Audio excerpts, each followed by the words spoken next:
rivalry that will never die. This is Following On, Ashes Inquest on talkSPORT 2. You are joining us on Following On Ashes Inquest. I'm Jon Norman alongside Steve Harmison for the next hour on talkSPORT 2, the talkSPORT Cricket YouTube channel, and also available shortly after we go off air on the Following On podcast feed. Steve Harmison is with me. Harmy, so you say we've got a chance? I think, yeah. I mean, why not? Why not? Do you know what? We talked a lot about Australia in the first two test matches being given a chance by England. England have given themselves another chance to have a foothold in a test match like they did in Perth and Brisbane. And hopefully they learn from mistakes that they made in the first two test matches, because this wicket is the perfect wicket to bat on. I thought it started a bit slowly. It started a bit tacky and sticky. Though England's hit the deck bowlers, bowled in a decent area at the start. Got Australia into a position, an excellent innings by Alex Carey. But I think England have had a good day so far. And two early wickets tomorrow with a second new ball. And England bat in the best conditions possibly for batting in. And all the talk of Lyon and Cummins coming back, England can bat Australia to a position where Lyon and Cummins won't really take an effect, hopefully in a test match later down the line. So it's all set up for England and giving themselves a chance to be back in the series. Would it Australia for the win by 73%?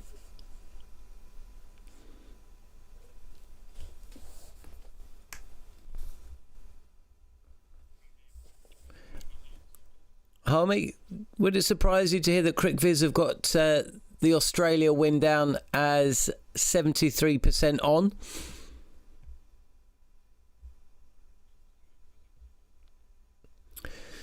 Harmy, we've lost him. Well, look, if you're just joining us, please get in contact with us via the chat facility. You can hear us, Harmy. Harmy, CricViz have got the win down at 73% for Australia. Does that surprise you?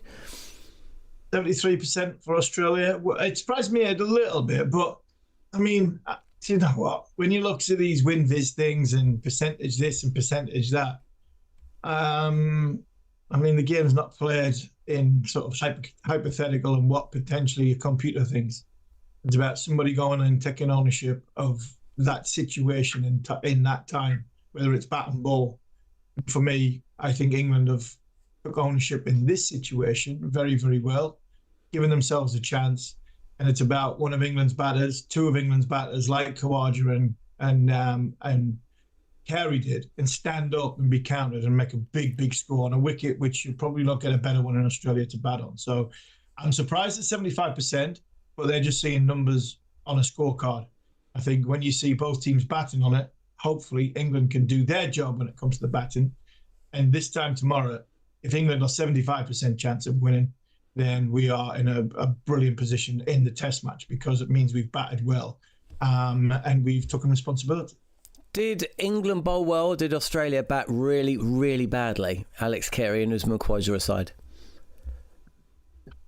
That's a really good question. I thought England started quite well. I thought Archer's new ball spell. I think we probably come to a Jofra Archer, but I think we have to give a huge amount of credit to Jofra off the back of the criticism that I think some of it was just, some of it was unjust, but I think question marks were made over England's spearhead, and I think he stood up in this game. So his pace was up. I thought his ability to bowl right-handers and left-handers, especially the left-handers, from around the wicket was very, very good.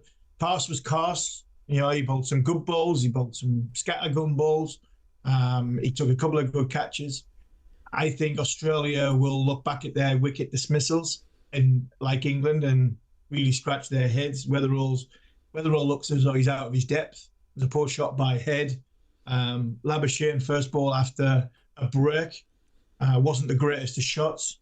And you look at Khawaja and Green, they weren't the greatest of shots either. So I think they're they helped England, some of their shot execution. But I think some of England's pressure when it comes to the bowling side of it was very, very good. It felt like a middle over, the middle overs of an ODI at times today. England had Australia 94 for 4 when it was a really strange day. Labuschagne and Green going inside 3 balls of the afternoon session, undoing all the hard work that Labuschagne and Khawaja had done towards the back end of the first session when Weatherald and Head went with a score on 33. But will England not be a little bit disappointed that they allowed Australia to score another near on 200, 230, 227 for the loss of 4 wickets? And what does that say about this pitch as well? Because England will be disappointed maybe, but will also take heart from that. I think that's why I'm encouraged that England are in a good position, because there was something there for the New World Ball. I think it started a bit with a bit of moisture in it. As I said before, it started a bit tacky. Your ability to hit through the line of the ball wasn't quite there. We've seen that with Green's dismissal. So I think if you can get through this, and this is the big thing for England, if you can get through that first 30 overs and you can absorb the game like what we used to, all of a sudden you can make hay. And I think that's all Australia did. England put the ball in the right area, built up some pressure. Australia, didn't handle that pressure that well. Then all of a sudden, when it got flat and when it got soft, the ball, Khawaja and Kerry especially playing on his home ground, the dimensions of the ground shots. You can play, you can't play. Scoring areas in the sort of pockets of the dimensions of the ground, run hard between the wickets. All these fundamental things you need when bowlers are bowling good spells. I think that will encourage, and it should encourage England if they have learned from the way that Khawaja and Kerry went about their job. So I think it was a good bowling performance, and I'm encouraged by where England are. But Australia played smart in that middle period, capitalised when the ball went soft, and all of a sudden put themselves, still within a fighting chance. 326 is a lot of runs, but it's only a lot of runs if England don't come out and bat with their heads tomorrow, as opposed to potentially coming out kamikaze style and think short boundaries, balls flat, balls soft, pitches flat. And all of a sudden, they chip a few up in the air and put themselves under pressure against a good bowling line. We've got some mixed reaction on the talkSPORT cricket YouTube chat facility. Shreyas and Pandy says, an eventful day, good to see fight from English, yet Aussies on top. Shreyas seems to be saying 60-40 in favour of Australia. Sai Sandeep says, traditional day of cricket, England would be happy at the end of the day. Halo says, Christ, that was poor batting by the Aussies. Skywalker says, day one optimism as always, Harmy. Remember at day one at Perth? Australia in trouble. Well, they won it within 24 hours. And Bismoy99 says England will struggle to get 300 with Cummins and Lyon back. We've got plenty of topics to discuss, but Nathan Lyon for me, there is a really, really interesting player now, because Will Jacks actually did get some bounce and he got some turn. That dismissal of Carey doesn't look good. It looks like a tired shot. He's on the sweep, he top edges it and he's caught for 105. But actually, when you watched it in replay, the ball, there was some movement there away from the left-hander. Now, it's an obvious thing to say, but that doesn't mean it isn't true. But if Will Jacks can take a couple of wickets, get a bit of bounce, get a bit of spin, then what can Nathan Lyon do? Yeah, Nathan Lyon is a world-class performer. He's played over 140 test matches. He's got nigh on 600 wickets. It doesn't need to turn for Lyon to be effective. For the simple fact is, he's experienced. He knows how to be a containing bowler. So that's the challenge. England haven't got a Nathan Lyon, a Shane Warne. They've never been in that position when England have gone to Australia. We've always struggled to produce a spin bowler that can, other than Graham Swan, that we can go to Australia that can potentially attack and potentially and hold when the ball's not turning. But the beauty about the situation England find themselves in now is always talk about Lyon coming back. If England play well from here over the next 48 hours, Lyon's effectively out of the game, as in the threat to win the game.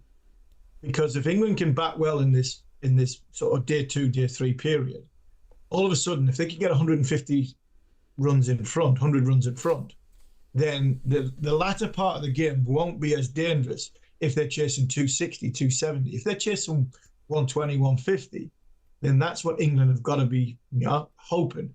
And that then takes Nathan Lyon a little bit more out of the game. So these are the things that a score of 350 on a good pitch in the first innings will do for not only England's confidence, but to nullify one of Australia's potent weapons on a day 4, day 5 surface, trying to win the game. So that's something else in the mix for tomorrow. But Lyon will bowl, obviously he'll bowl a lot better than Jack's. He'll bowl a lot more containing.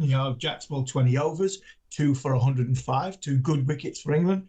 Nathan Lyon might bowl 20 overs tomorrow, and the likelihood is he'll bowl, if he gets a couple of wickets, he'll bowl for 55, 65. That's where Lyon will be. But England haven't got to give cheap wickets away, because at the end of the day, what they go past Australia tomorrow or on day 3 will have an effect on Lyon's ability to change the course of the game on day 4 and day 5, when England hopefully are going to try and win it. It's asking a lot, though, isn't it? I mean, let's just say that Australia come out tomorrow and they bat for half an hour before being bowled out and they make 340. England are going to have to bat all day tomorrow. And they're going to have to probably, if you're talking about a target of 150, they're going to have to hit 500. What have you seen from this England team that suggests they're going to hit 500? At this moment, nothing. But you've also got, who would have, after Jofra Archer bowled last week and all the criticism that he got, who would have said Jofra Archer would come out and bowl, get 3 for 29 off 16 overs? Hey, I defended Jofra Archer. Yeah, and where he was last week. So it just shows you, and I keep banging on about preparation, but England are now in a position where they are probably ready for the first test match.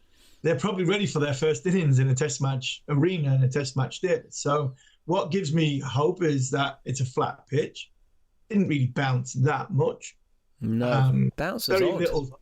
Yeah, if anything, it was a little bit lower and a little bit didn't get up inconsistent. enough. I thought so. Yeah, so from that, England bat well on these surfaces. Short square of the wicket. So the short ball, the technical short ball that a Cummins might have or a Stark might go to, then that's not really in the game, because England should be able to hit it for 6 with 58 metres and 60-metre boundaries either side.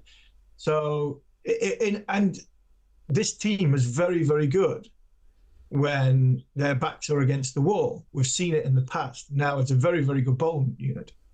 So, and you know what, John? When you're playing for your career and you're playing for the group of people who you've been with for so long and been criticised for the last 2 or 3 weeks, that's when character stands up. This is what Ben Stokes is probably saying at the end of the second test match. This is where weak men don't just lie down. This is where weak men come out, show their teeth, put their chests out, and really sort of come back hard at the opposition. And that will be proof in the pudding come 24 hours' time when we're talking again. And that needs to be England, possibly 300 for 4, 300 for 3, 300 for 4, giving the tail a chance to have a bit of fun towards the end of the innings, first innings, with some tired bowlers. That has got to be England's mentality. That has got to be England's plan.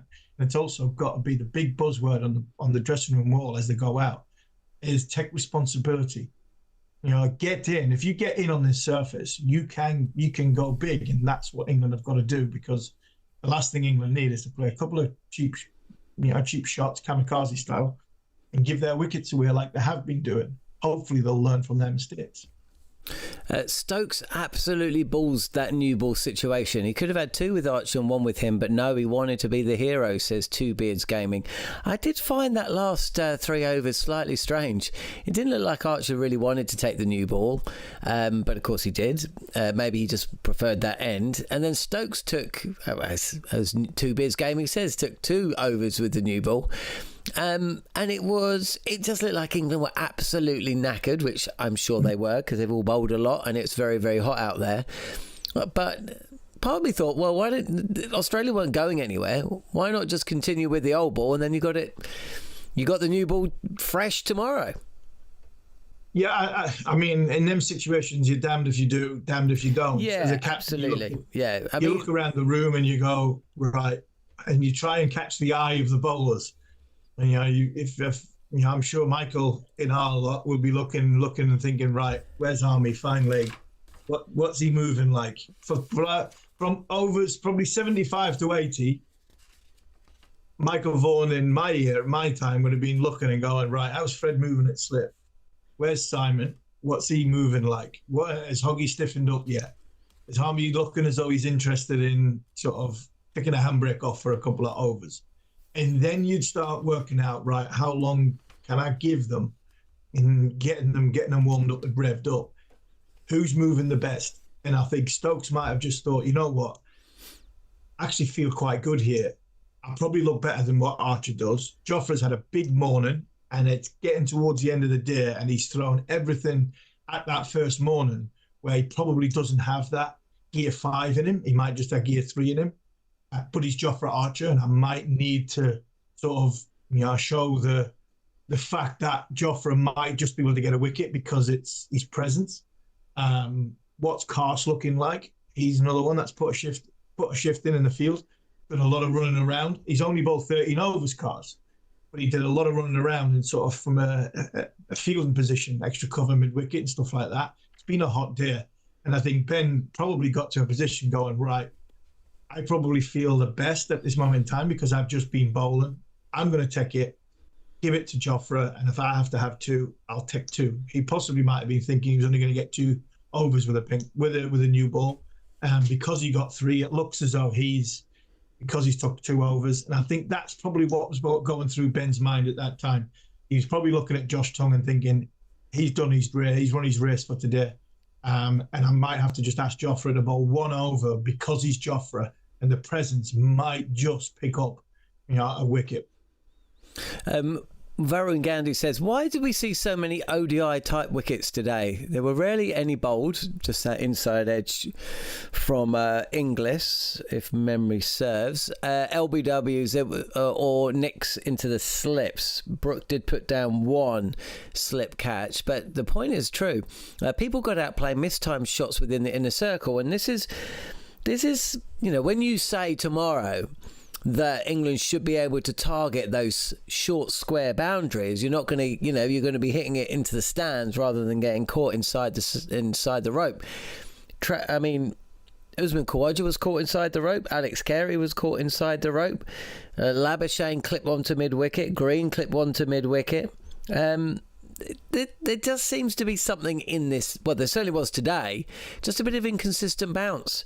So if that remains tomorrow, and chances are actually the bounce might be a little truer and the pitch a little faster on day 2.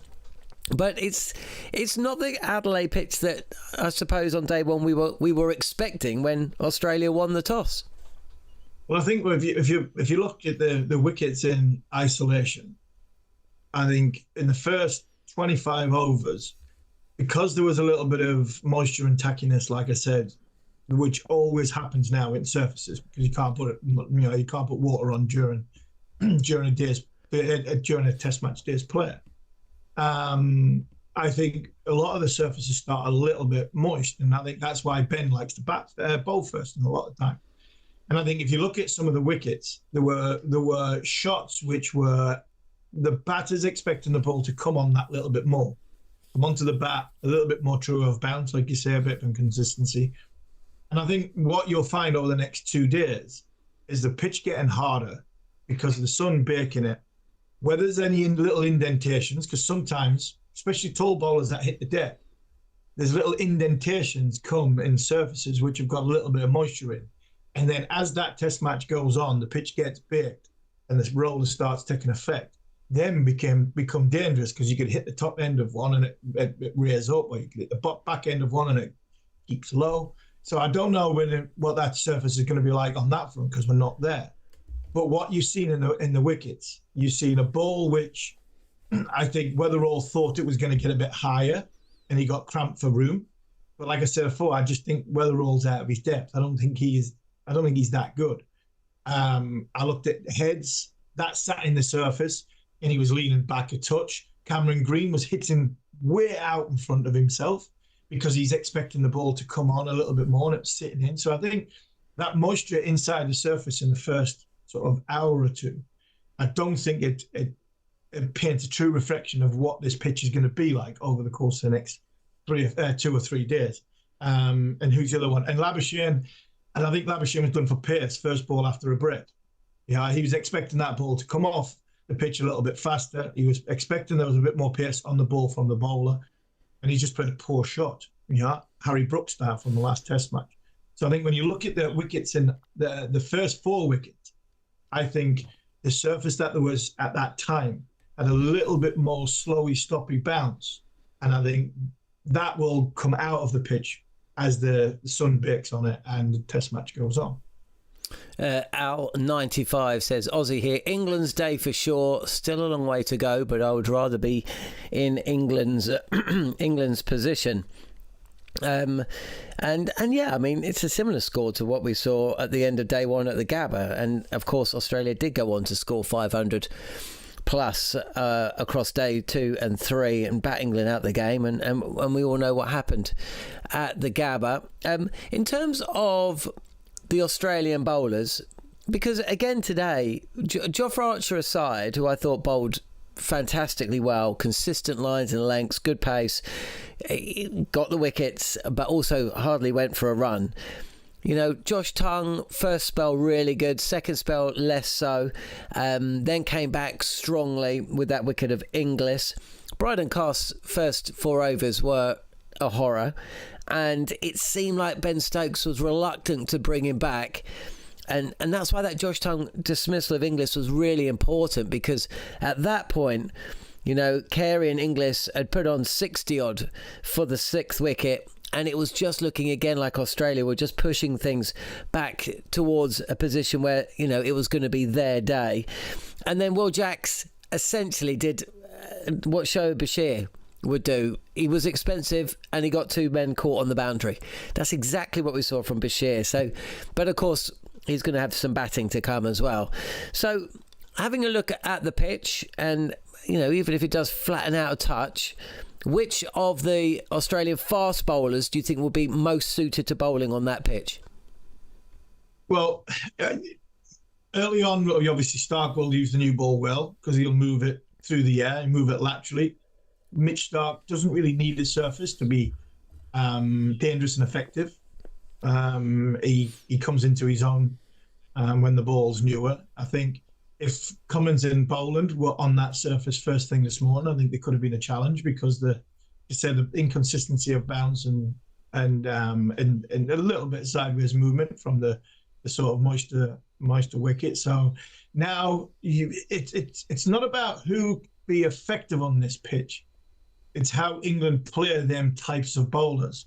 Australia will have a game plan of hanging it out at full stump, drivable, 4.5, 5 metre mark, which Boland and Cummins do very, very well, with little bits of angles, using the crease, wide of the crease, close to the stumps, and try and move the ball back in towards off stump and away from off stump, and basically say to England, right, if you want to be the big driver, off you go. So I think there'll be a lot more of a patience game from Australia, as opposed to, you talked about the way Carr's bowled, you talked about Tongue bowled, and you were absolutely spot on, 100%.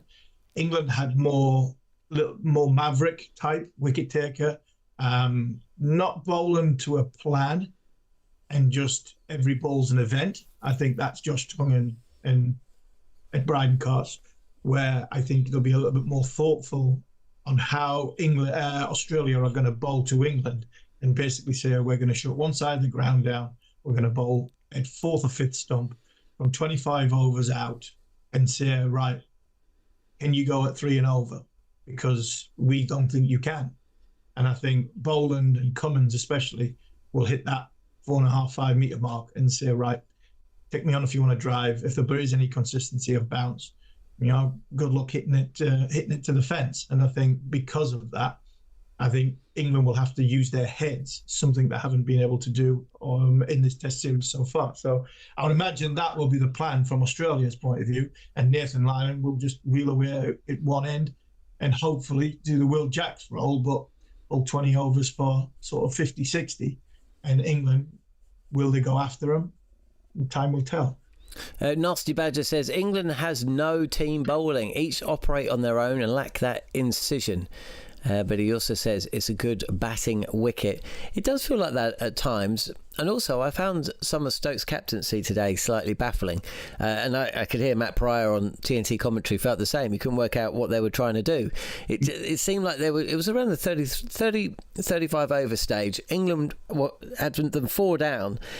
And they seemed to move away from essentially what had got them the wicket. They were going funky fields, very, very heavily populated fields, square of the wicket, and essentially they were just knocking it around. It really felt like the middle overs of an ODI game on more than one occasion today. Singles were really, really comfortable to get throughout, and that was partly because Will Jacks was bowling. That's something, it was defensive fields for him as well, and then these kind of short ball fields for Tongue and Cast, but I'm not sure that they can always bowl to those plans. Another comment that's come in, I've lost the... Oh, yeah, so Sandeep says, should have given Tongue the new ball at the start of the day. Again, that was something that came to mind, and I wouldn't be that surprised if at the start of the second innings, it's Tongue who takes the new ball alongside Jofra Archer. Yeah. We were having a few messages last night, and I'd open the bottom Stokes in this formula, the way England's bowlers are situated in the side. I think Stokes is the new ball bowler. I really do. I think I'd give it to Ben, pitch it up, give it a chance to swing. Ben's expensive, Tongue's expensive, Carter's expensive. But I think when it comes to the new ball and getting the ball to move laterally, I think Ben bowls a fuller length. And in Australia, probably a better length with a new ball than Tongue and Cast, who drive the ball into the pitch a little bit more. So for me, as much as, yes, you're possibly right, that Tongue would have been a better option than Cast, I think Ben Stokes should utilise the new ball with Jofra Archer and then Tongue and Cast coming back. And just sometimes worry that Ben might think they're two bowlers who are very, very similar.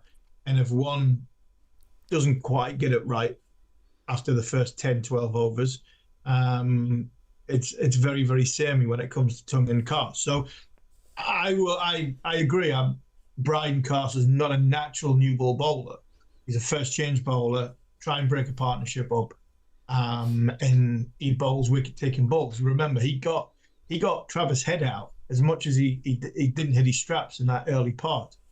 He got the man out that England fear the most with Steve Smith not playing. So he does get bowl wicket-taking balls, and he gets good players out. Okay, plenty more from Harmy to come, and we're going to cross to Australia, speak to the World Cup winner, former Australian spinner Brad Hogg. All of this following on Ash's Inquest via talkSPORT 2 and the talkSPORT Cricket YouTube channel. Hitting you for 6 with top order cricket conversation. Following on Ash's Inquest on talkSPORT 2.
A pitch-perfect delivery of superior cricket conversation.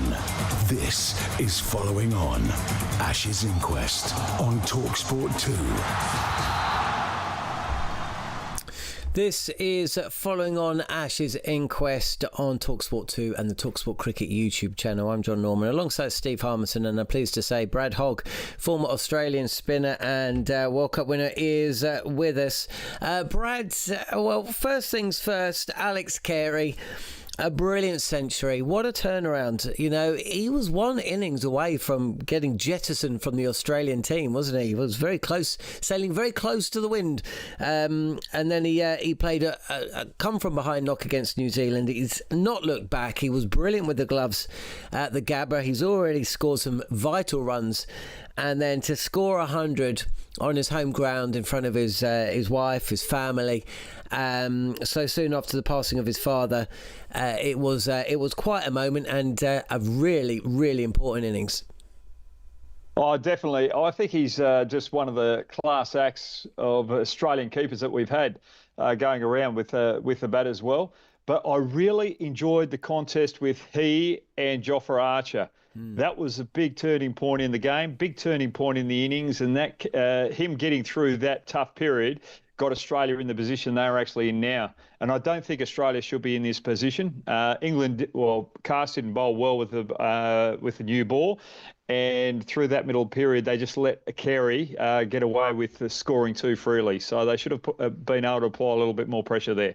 Yeah, there's a lot of people that are saying that it's England's day, that, they can just bat all day two, and a lead of 100 on first innings. That would negate the threat of Lyon in fourth innings, and away we go, 2-1 down, 2 to play.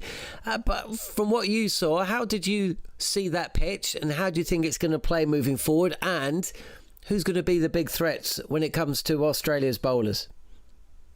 Well, definitely Cummins coming back in, but I think England, if they're really smart about it, they just wear Cummins down because he's not match fit. Boland, they can get on top of Boland there, so it's just Mitchell Starc and Nathan Lyon that they've got to be wary about, but they've got to bat smart. Day 2 at Adelaide is going to be the best time to bat. They've got to make the use of it. They've got to bat all day and try and bat deep into day 3 and hopefully have a short spell out Australia late day 3. And then go hard at them on day 4. You want Jofra Archer to have a short spell on the third night and fourth morning. Harmy, do you want to jump in? Yeah, I mean, Huggy, it was the greatest of starts. I mean, we got 9 for 4 when Carey walked in, but the wickets that Australia give away, they were a little bit symptomatic of where England have been in this series so far. I mean, Weatherall's wasn't a great shot. I think he looks a little bit out of his depth, and Khawaja getting runs potentially with Smith coming back might be Weatherall out of the team. But there were some poor dismissals and shot execution from Australia.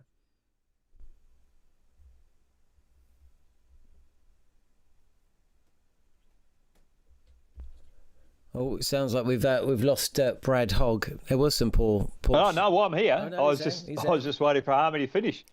No, yeah. No, I'm just talking about England's executions in this series so far.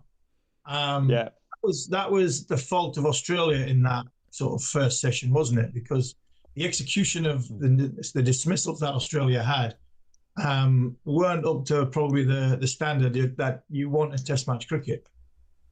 Oh, exactly right. I agree with you with Weatherall there. He's under a little bit of pressure the way that he played Jofra Archer. Should have been a defensive stroke there. Travis Head, England weren't getting him on the front foot, and when they got him on the front foot, he looked a little bit vulnerable there too, and they got him out there with Cast pitching at Fuller, and those 2 shots straight after lunch by Labuschagne and Green are just not Test match standards. You've got to build your innings again after lunch and really bury the opposition bowling attack when they're not quite on song. How do you think Nathan Lyon's going to go in this Test match, Brad? Oh, look, I think he's going to go really well. We saw Jack's spin a few. I think Nathan Lyon's got more revolutions on the ball, more overspin, so he's going to get bounce and turn. So the left-handed batters that are in play have to watch that outside edge, but the short boundaries, if they can sweep well, they can really put pressure on Nathan Lyon. And also that bat pad man to the right-handed batsman, if he's coming over the wicket, he's going to be a player or a position that they've got to watch. So they've got to be very good on their feet, play deep in the crease, working for ones. And when he looks to pitch it a little bit fuller because England are playing back, come down and try and get to the pitch of the ball and put pressure back on Nathan Lyon and make Pat Cummins go back to the quicks. And what about Usman Khawaja? Because that's a story and a half, isn't it? I think most people felt that his international career was over after he was omitted from the side. But now, after that 82, we don't know what's going to happen in second innings. And with the fact that that top order, or rather the opening duo, don't look quite right for me. I understand Travis Head as opener in the first test of the summer. I wasn't quite so sure about it at the Gabba, and now we find ourselves in a position where maybe, depends what happens here, maybe it actually makes more sense for Khawaja to stick around, and with 82 in the bank, that's a good argument for exactly that. Put him back up the order, put Head back down the order. Inglis for me looks like a keeper batter, but not a top six batter on his own. But Khawaja, though, again, that is quite a story, isn't it? And it was a surprise actually when he got out. Yeah, look, it was a big surprise, and he's probably got to go up and thank Harry Brook and take him out for dinner tonight, because Brook, for a Brook standard, that was a simple catch. And when you've got someone on the back foot like that, you really got to take those catches.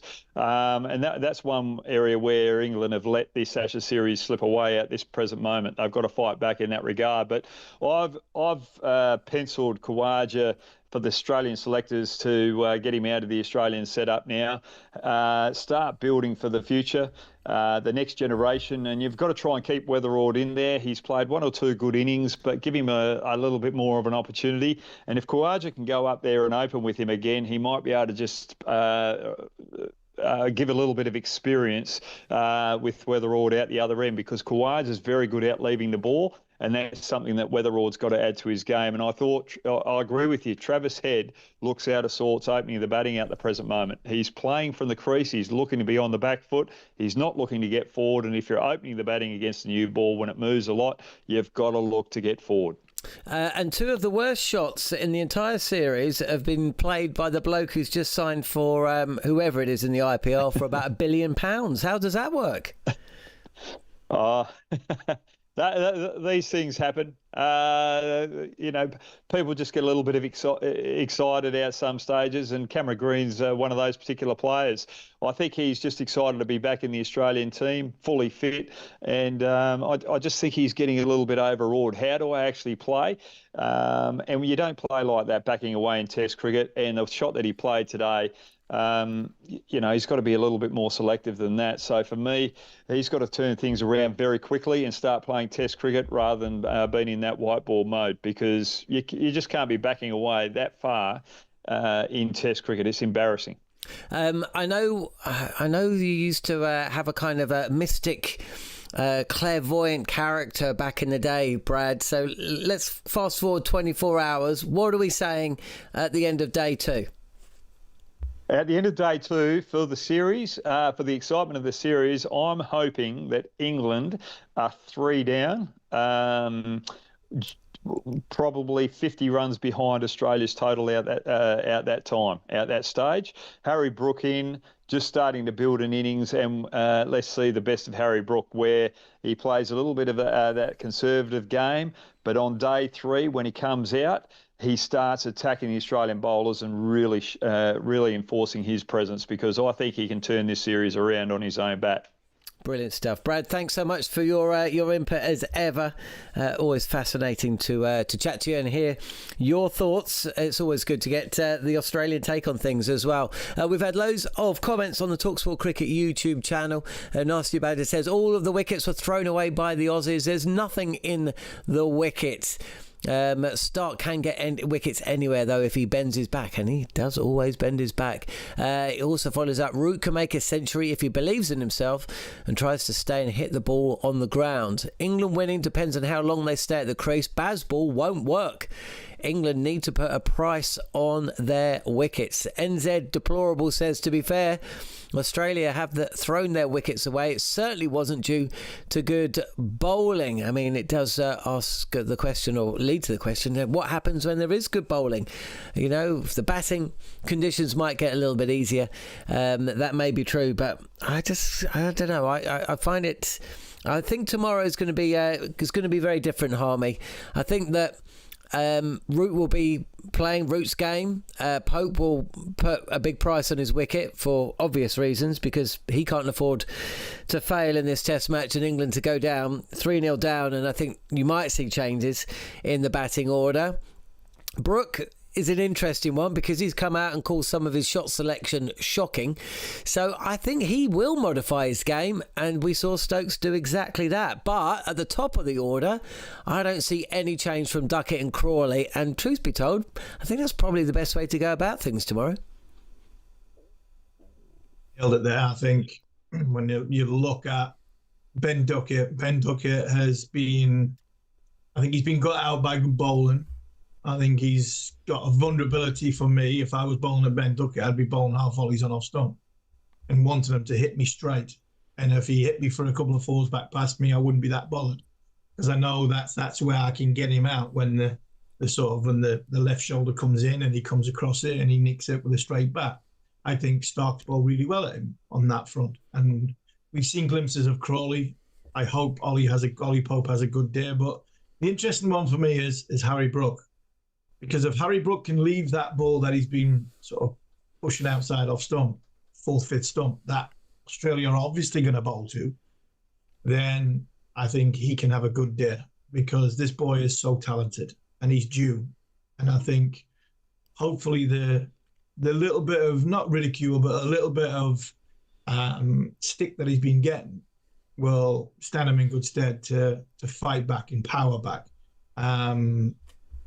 I've got no worries on Joe Root, the way he played in the last game, and on this surface, you feel as though, you know, if he gets in, this could be a wicket where he really sort of bats for a long period of time, and that will be key, because if he does bat for a long period of time, and we are taking Scott Boland and Pat Cummins into their third, fourth, fifth spells, then all of a sudden our numbers 6, 7, and 8, who have, a little bit like when you mentioned Matt Pryor's name earlier, and that 2010-11 team, where the year before and 2 years after, where they had, you know, the likes of Peterson coming in at 5, you had a Pryor at 7, Swan at 8, a Broad at 9, where carefree, bowlers tired, swing from the hip. England have got that.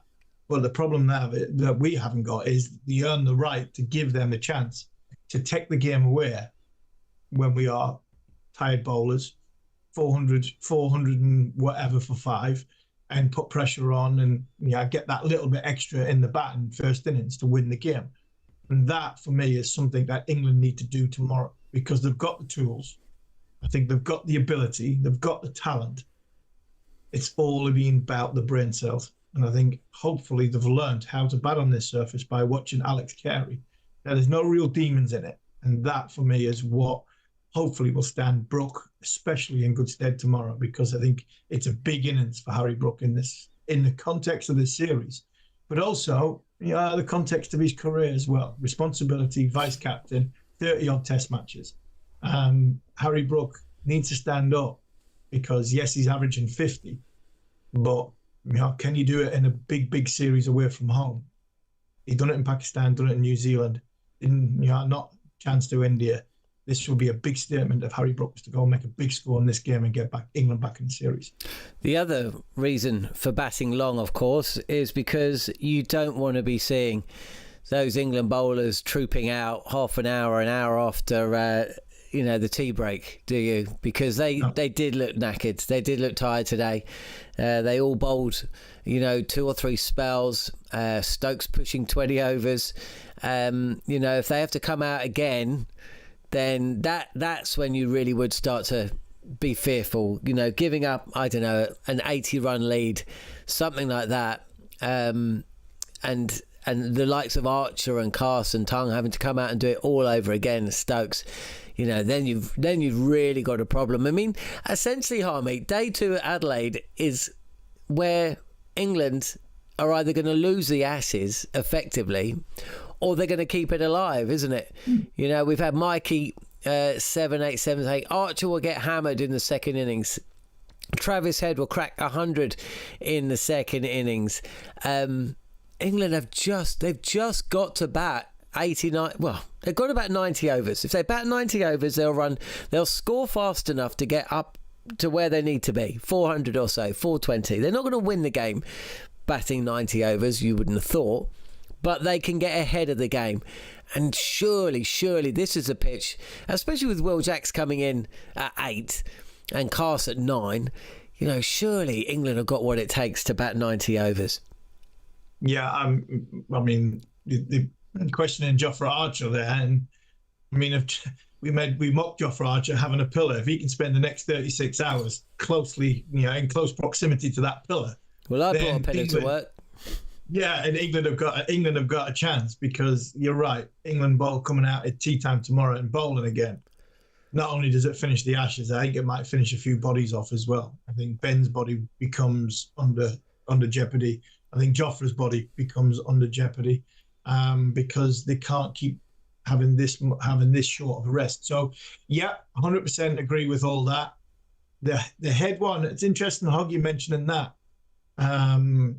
Travis Head going back down the order. I think a lot of people were, from England point of view, and I was certainly an advocate, that if Travis Head stays at the top of the order, that's good for England. It'll sort of get them off to a good start every now and again, but over the course of a 10-inning series, I think the new ball will do for Travis more than Travis gets the new ball. So I think that could be an interesting watch, what happens in the second innings, whether Australia might change their batting order. But first things first, England have to give Jofra Archer at least a day and a bit to put his boots up, along with Carse, along with Tongue. And if Jofra's coming out to bowl at, say, 2:30 Adelaide time on day 3, then all of a sudden I think England, not only from a runs point of view, will be in a really strong position. They could be in a strong position from a bowling point of view, because then their bowlers will have a session in a bit to get themselves revved up, to start the ball rolling in the third innings, moving day, and then have a night's sleep, fresh legs to come back the next day. And that's got to be England's game plan for the next sort of 2 days of this Test match. What did you think of the Harry Brook drop of Usman Khawaja? It was one of the rare occasions when an outside edge was taken. In fact, it was the only occasion where an outside edge flew into the slip cordon. And what I found interesting was, Labuschagne, Khawaja, Carey a bit. But when they punched, didn't they? Or they timed the ball. There was no flourish. There was no follow through with the bat. And the only time, there was 2 times that I can remember when a batter did follow through with the bat. One was Travis Head, when the bat handle turned in his hand and he was caught. And the other time was when Khawaja was dropped by Harry Brook.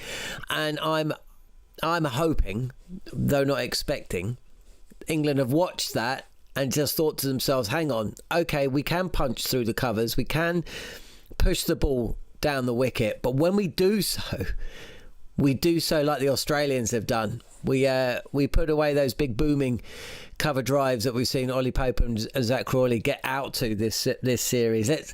Let's see if that happens tomorrow.